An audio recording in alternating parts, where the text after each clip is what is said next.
চুলায় জাল করার বা রোদে দেওয়ার ঝামেলা ছাড়াই টকঝাল মিষ্টি কাঁচা আমের ঝুরি আচার, আর সাথে দেখিয়ে দিব ভিনেগার না দিয়েও কিভাবে 100 বছর পুরনো পদ্ধতিতে আচার সংরক্ষণ করবেন।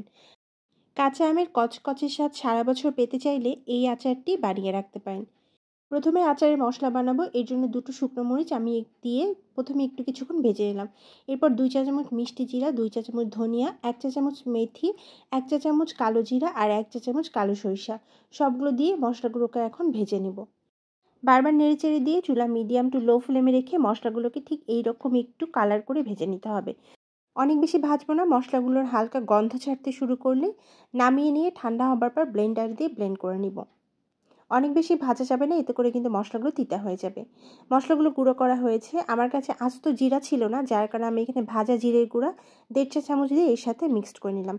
আস্ত জিরা থাকলে ভাজার সময় আস্ত জিরা দিয়ে ভেজে নিতে পারেন। এখন এখানে আমি সরিষা নিয়ে নিচ্ছি 1/3 কাপ করে। আমি সাদা এবং কালো সরিষা নিয়েছি। সরিষাগুলো কিছুক্ষণের জন্য পানিতে ভিজিয়ে রাখবো, এতে করে সরিষার ময়লাগুলো নিচে পড়ে যাবে। এরপর সরিষাগুলোকে খুব ভালোভাবে ধুয়ে ব্লেন্ডারে দিয়ে আমি ব্লেন্ড করে নিব। চাইলে পাটাতেও পিষে নিতে পারেন।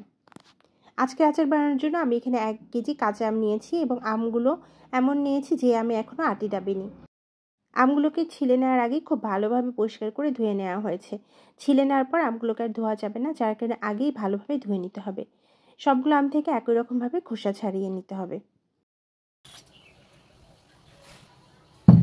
সবগুলো আম খোসা ছাড়িয়ে নেওয়া হয়ে গেছে। এখন আমি এখান থেকে একটা করে আম নিয়ে গ্রেটার দিয়ে গ্রেট করব। গ্রেটারে এই মোটা অংশ দিয়ে গ্রেট করব, এতে করে আমগুলো কুচি করতে সুন্দর হবে। চাইলে হাত দিয়েও কুচিটা করা যাবে। আর আমটা গ্রেট করার আগে অবশ্যই আমের ভিতর থেকে আটিটা বের করে নেবেন। আমি এখানে ভুলে গিয়েছিলাম, যার কারণে আমি পরবর্তীতে বের করে নিলাম। একই রকমভাবে সবগুলো আম এইভাবে আমি গ্রেটার দিয়ে গ্রেট করে নেব। আচারটা যেহেতু চুলায় রান্না করা হবে না, যার কারণে কিন্তু এখানে পানি থাকা যাবে না। আমগুলোকে খুব পরিষ্কার করে ধুয়ে তারপরে কিন্তু ছিলে নিয়ে গ্রেটার দিয়ে গ্রেট করবেন। আমের পরিমাণটা এখানে বেশি হয়ে গেছে, যার কারণে আমি 2 বাটিতে 2 ভাগ করে নিয়েছি এবং সমানভাবে 2 বাটিতে নিয়ে নিচ্ছি। বাটি ছোট হয় আমি এই কাজটা করছি। আপনি চাইলে এক জায়গাতেও আচারটা করে নিতে পারেন। আর যেহেতু এখানে তেল দেওয়া হবে, অনেক বেশি পরিমাণে একটা বাটিতে দিলে তেল দেওয়ার পর এটা পড়ে যাবে। 2টো বাটিতে আমি সমানভাবে ভাগ করে নিয়েছি। এখন এখানে দিয়ে দিচ্ছি স্বাদ মতো লবণ, 1.5 চা চামচ লবণ দিয়ে দিচ্ছি, 1.5 চা চামচ পরিমাণে বিট লবণ। লবণ পরবর্তীতে কম মনে হলে এর মধ্যে আবারও দেওয়া হবে। এরপর এখানে দিয়ে দিচ্ছি 1/2 কাপ চিনি। যেহেতু আচারটা আমি 2 জায়গায় করছি, যার কারণে আমি 2 ভাবে চিনিটা দিব। এখানে 1/2 কাপ মানে টোটাল আমি 1 কাপ চিনি ইউজ করেছি 1 কেজি আমের জন্য। এরপর এখানে গুঁড়ো করা মশলাটা দিয়ে দিলাম 1.5 টেবিল চামচ আর দিয়ে দিলাম সরিষা বাটা 2 টেবিল চামচ। এখন খুব আলতো হাতে এগুলোকে মেখে নিতে হবে। হাত দিয়ে খুব চেপে চেপে মাখা যাবে না, এতে করে কিন্তু আচার থেকে পানি ছাড়তে শুরু করবে। আলতো হাতে আচারটাকে ভালোভাবে মেখে নিতে হবে। আর এখানে হাতের ব্যবহারটা যতটা সম্ভব কম করাই ভালো। চাইলে গ্লাভস পরেও কাজটা করতে পারেন। একই রকমভাবে অপর বাটির আমগুলোতেও একই পরিমাণ মশলা দিয়ে ভালোভাবে মেখে নিয়েছি। এখন আচারে তেল বানিয়ে নিব। এর জন্য ফ্রাইং প্যানে আমি 2.5 কাপ তেল দিয়ে দিচ্ছি। এখানে সরিষার তেল ছিল 1/2 লিটার। তেলটা খুব ভালোভাবে গরম হয়ে গেলে এর মধ্যে দিয়ে দিব 1 চা চামচ 5 ফোড়ন, দিয়ে দিচ্ছি 2 চা চামচ লাল মরিচ গুঁড়া আর দিয়ে দিচ্ছি 1/2 চা চামচ হলুদ গুঁড়া। সবগুলো দিয়ে কিছুক্ষণের জন্য এগুলোকে আমি একটু রান্না করব।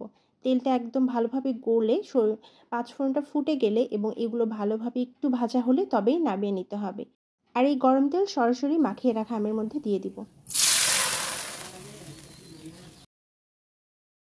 একবারে অনেকগুলো দিতে যাবেন না, এতে করে কিন্তু তেলটা পড়ে যাওয়ার সম্ভাবনা থাকবে।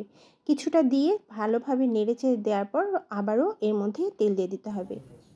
আর এই আচারে তেলের পরিমাণটা কিন্তু একটু বেশি লাগে। এই আচারে তেলের পরিমাণটা একটু বেশি দিলেই অনেক দিন পর্যন্ত সংরক্ষণ করা যাবে। আর তেলটা খুব ভালোভাবে গরম করে তবে আচারের মধ্যে দেওয়ার পর ভালোভাবে মিক্সড করে নিয়ে রেখে দিতে হবে। একই রকমভাবে অপর বাটিতেও তেল দিয়ে আমি মিক্সড করে নিচ্ছি। এখন দেখিয়ে দিব ভিনেগার দেওয়া ছাড়াও কিভাবে আপনি আচারটা অনেক দিন পর্যন্ত সংরক্ষণ করতে পারবেন। এর জন্য আমি প্রথমে একটা কয়লাকে আগুনে পুড়ে নিয়েছি। এখন এর উপর কাচের জার দিয়ে কিছুক্ষণের জন্য রেখে দেব, জারটা ভালোভাবে গরম হয়ে আসা পর্যন্ত। 100 বছর আগে ঠিক এই পদ্ধতিতেই কিন্তু আচার সংরক্ষণ করা হতো। আর এই পদ্ধতিতে আচার সংরক্ষণ করলে আচার নষ্ট হয়ে যাওয়ার একদমই ভয় থাকে না। জারে আচার রাখার আগে এর মধ্যে আমি গরম তেল দিয়ে পুরো জারটা মাখিয়ে নিয়ে তবেই আচারগুলো রাখবো। কাঁচা আমের কচকচে ভাবটা একদমই নষ্ট হবে না যদি আপনি এই পদ্ধতি ফলো করে আচারটা বানান। সারা বছরই কাঁচা আমের কচকচে স্বাদ পাবেন এই আচার থেকে। আর এই আচারটা খেতে কিন্তু অনেক বেশি মজার হয়। 2 থেকে 3 দিনের পর্যন্ত একটু রোদে দিয়ে রাখতে পারেন, এতে করে আচারের টেস্টটা আরও অনেক বেশি বেড়ে যাবে। আজকের মতো বিদায় নিচ্ছি। আল্লাহ হাফিজ।